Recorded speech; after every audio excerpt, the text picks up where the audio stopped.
20 मे 2025 रोजी भारतीय विज्ञान विश्वातील एक तेजस्वी तारा निखळला.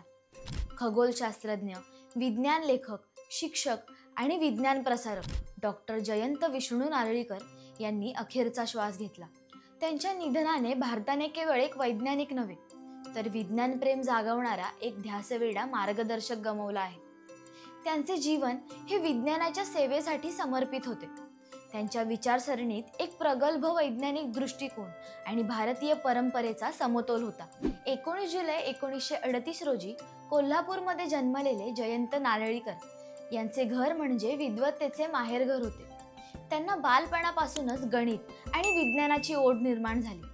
लहानपणीच त्यांनी तारांकित आकाशात बघताना आपण या विश्वाच्या गाभ्यातील रहस्य शोधणार असा संकल्प केला होता, जो त्यांनी प्रत्यक्षात उतरवला. बनारस हिंदू विद्यापीठातून गणितात प्रथम श्रेणीत पदवी घेतल्यानंतर त्यांनी केम्ब्रिज विद्यापीठात प्रवेश घेतला. तिथे त्यांनी नामांकित खगोलशास्त्रज्ञ सर फ्रेड हॉईल यांच्या मार्गदर्शनाखाली PhD संपादन केली.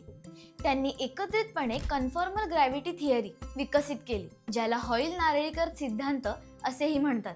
हा सिद्धांत आइन्स्टाईनच्या सापेक्षतावादाच्या सिद्धांताला पर्यायी दृष्टिकोन देतो आणि गुरुत्वाकर्षणाला विश्वातील सर्व पदार्थांच्या परस्पर संनादाशी जोडतो. या सैद्धांतिक क्रांतीमुळे त्यांना आंतरराष्ट्रीय ओळख मिळाली. त्यांनी इनर्शिया म्हणजेच जडत्वाचा विश्वरचनेशी संबंध मांडला आणि हॉईल नारळीकर सिद्धांताच्या आधारे व्हाईट होल्स, श्वेत विवरे या संकल्पनेला बळ मिळाले. हे संशोधन विश्वरचनेच्या अभ्यासात मैलाचा दगड ठरले. त्याचबरोबर त्यांनी स्टेडी स्टेट कॉस्मॉलॉजी म्हणजेच स्थिर अवस्था सिद्धांत आणि क्वांटम कॉस्मॉलॉजीवरही कार्य केले, ज्यामुळे खगोल भौतिकीच्या क्षेत्रात नवीन अंतर्दृष्टी मिळाली. त्यांच्या संशोधन क्षेत्रामध्ये गुरुत्वाकर्षण सिद्धांत, सापेक्षतावाद, क्वांटम सिद्धांत आणि विश्वाच्या उत्पत्तीचे सिद्धांत यांचा समावेश होता. त्यांनी अशा अनेक प्रश्नांना भिडण्याचे धाडस दाखवले जे विज्ञान विश्वात अद्याप अनुत्तरित आहेत. 1972 मध्ये भारतात परत आल्यावर त्यांनी मुंबईतील Tata institute of fundamental research या संस्थेमध्ये खगोलशास्त्र विभागात कार्य सुरू केले. मात्र त्यांच्या स्वप्नात होती एक अशी संस्था जिथे देशभरातील तरुण वैज्ञानिकांना खगोलशास्त्रात संशोधन करता येईल.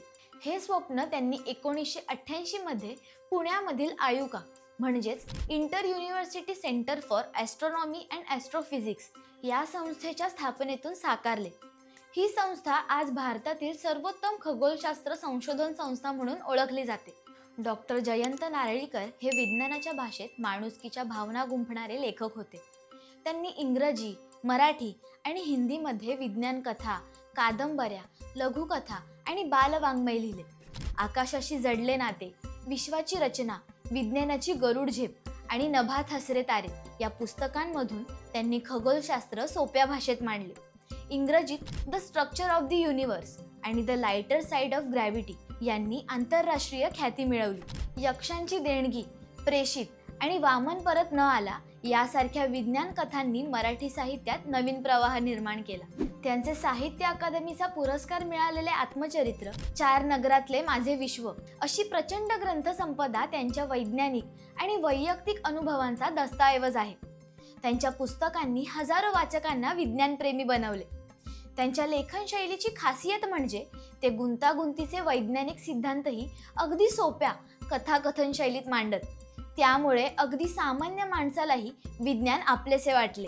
त्यांनी दूरदर्शन, मासिके, सार्वजनिक व्याख्याने, कार्यशाळा अशा अनेक माध्यमातून विज्ञानाचे बीज रुजवले.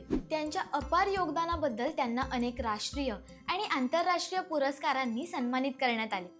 भारत सरकारने त्यांना पद्मभूषण आणि पद्मविभूषण या सन्मानांनी गौरविले. भारत सरकारच्या वैज्ञानिक आणि औद्योगिक संशोधन परिषदेतर्फे देण्यात येणारा शांतीस्वरूप भटनागर पुरस्कार, महाराष्ट्र शासनाचा महाराष्ट्र भूषण पुरस्कार, याशिवाय युनेस्कोतर्फे कालिंग पुरस्कार आणि फ्रेंच खगोलशास्त्रीय सोसायटीतर्फे प्रिक्स ज्यूल जॅन्सेन यासारख्या आंतरराष्ट्रीय पुरस्कारांनी त्यांचा सन्मान झाला. 2011 साली त्यांना 94व्या अखिल भारतीय मराठी साहित्य संमेलनाचे अध्यक्षपद बहाल करण्यात आले. डॉक्टर जयंत नारळीकर हे केवळ संशोधक नव्हते तर शिस्तप्रिय, साधेपणावर विश्वास ठेवणारे आणि विचारशील व्यक्तिमत्व होते. ज्ञान हीच खरी संपत्ती हा त्यांच्या जीवनाचा मंत्र होता. ते नेहमी म्हणायचे, भारतातील तरुणांमध्ये बुद्धिमत्ता प्रचंड आहे. गरज आहे ती योग्य संधी आणि प्रेरणेची. डॉक्टर नारळीकर हे असे वैज्ञानिक होते ज्यांनी विज्ञानाला केवळ प्रयोगशाळेत मर्यादित न ठेवता ते प्रत्येक सामान्य माणसाच्या मनात नेले. त्यांनी अंधश्रद्धेला आव्हान देत तर्कशुद्ध विचारांचा पुरस्कार केला. त्यांनी विज्ञानाच्या माध्यमातून विचार, विवेक आणि सर्जनशीलतेचे महत्त्व अधोरेखित केले. 20 मे 2025 रोजी पुण्यात त्यांच्या निवासस्थानी त्यांनी शांततेत अखेरचा श्वास घेतला. त्यांच्या निधनाने एक युग संपले, पण एक प्रेरणादायी वारसा मागे राहिला. आज जेव्हा आपण आकाशाकडे पाहू तेव्हा त्या अनंत विश्वाच्या गूढतेत आपल्याला डॉक्टर जयंत नारळीकरांची आठवण नक्कीच होईल. त्यांनी दिलेले ज्ञानाचे तारे आपल्या विचार विश्वात सदैव चमकत राहतील. त्यांच्या कार्यातून प्रेरणा घेऊन आपण विज्ञान प्रेम आणि वैज्ञानिक दृष्टिकोन जपण्यासाठी सजग राहूया. डॉक्टर जयंत नारळीकर आपल्या आकाशगंगेतला एक तेजस्वी अजरामर तारा. त्यांच्या स्मृतीस आमच्या शाळा महाविद्यालयाच्या कलाकार टीमकडून विनम्र अभिवादन.